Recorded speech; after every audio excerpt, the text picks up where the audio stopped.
call them races. Is that the right way to describe it? These two races, the human beings and these light beings, they decided to co-create on the pyramids. How did it then physically manifest as what we see today? And perhaps it was different when it was originally created.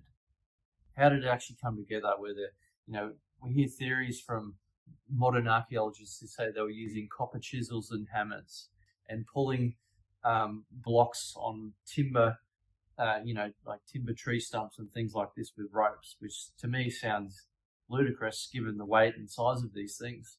But what's your perspective of that unfolding as to how it unfolded?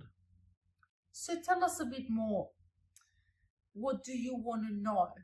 Well, like when we look at the pyramids right now, like the main pyramid of Giza, for instance, we know so much about its height, its dimensions, and in fact, there's a lot of mathematics when studied, which would indicate there's a lot of advanced knowledge built into these things, into its foundation, and the precision with which it was built, the way the pyramids were oriented to the sun and the planets and all of these different things. There's clearly advanced things happening that to our perception of what we've been told about human beings at the time, and perhaps it was built before the time that modern archaeology suggests, that to me, as a common sense would say, oh, well, I don't know how people with chisels, hammers, ropes, and tree stumps could pull big blocks and assemble this massive thing with such precision and technology that appears to be built into this thing.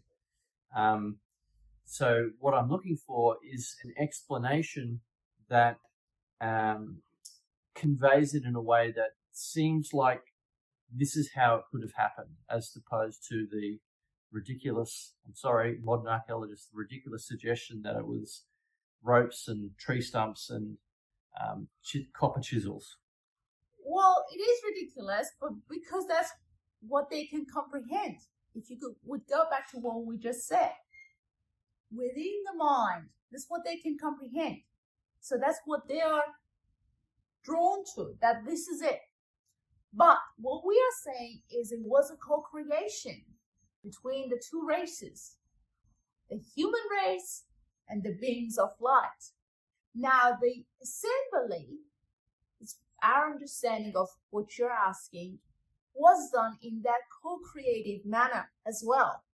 So you're right to question